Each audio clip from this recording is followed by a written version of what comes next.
মুরাদনগরে গরিব মানুষ যদি টাকার লোভ হইতো তাহলে আমি তো একবারও এমপি হইতাম না বলে, তাই না ভাইরা আমার?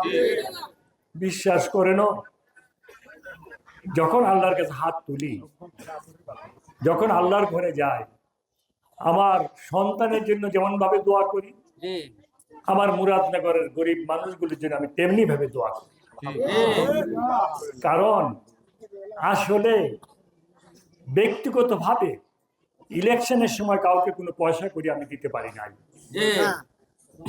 কিন্তু ভোটটা গিয়ে আমার দিয়েছে। সকালে ফজর নামাজ পড়ে গেছে, গিয়ে কেন্দ্র বয়ে গেছে, বোনেরা ভাইয়েরা মিল্লা, এই ভাইয়েরা বোনেরা ভোট দিছে বললেই তো ইউসুফ আব্দুল্লাহ আর ওনার মতো লোকের সাথে আল্লাহ 2বার এমপি বানাইছে।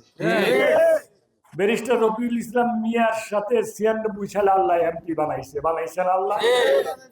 জাহাঙ্গীর সরকারের সাথে আল্লাহ এমপি বানাইছেন আল্লাহ। আপনাদের ঋণ আমি কেমনি শোধ করা? আপনাদের ঋণ শোধ করার মতো অবস্থা আমার নাই।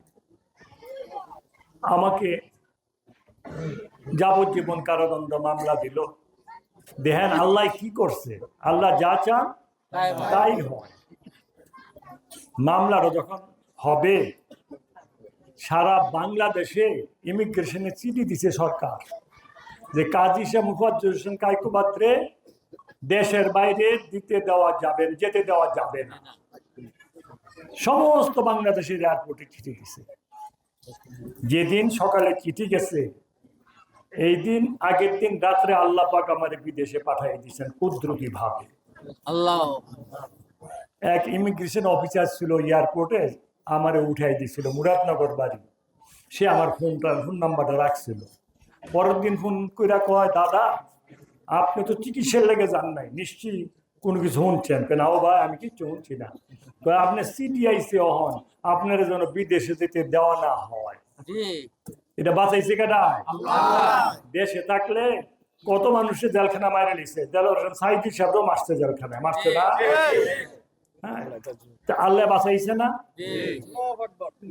আপনারা কেউ চিন্তা করেন নাই যে যাবজ্জীবন কারাদণ্ড পাইছে কায়কো বাদ, তে তো আর কোনো দিন আই চাচ্ত না, খালি দোয়া করছেন আমার লেগে।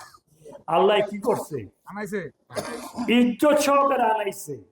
আপনারা মুরাদনগর থেকে লক্ষ ভাই বোনেরা গেছিলেন ঢাকা এয়ারপোর্টে, গেছেন না? আমরা কি কোনো গাড়ি দিছিলাম আপনারা? কেউ কিচ্ছু দেয়নি, আপনারা গেছিলেন। এটা কি আল্লাহর রহমত না?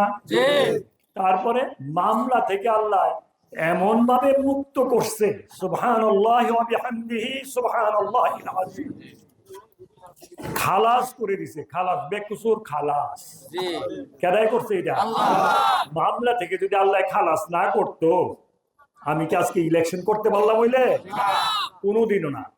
আল্লাহ পাক সমস্ত কাজগুলি দয়া করে এমন ভাবে করে দেশে নিয়ে আসলো, মামলা থেকে মুক্ত করে দিল, আর অনেক সমস্যাকে আল্লাহ পাক সময় দয়া করে দিল, দিয়ে ইলেকশনে অংশগ্রহণ করার ব্যবস্থা করে দিল।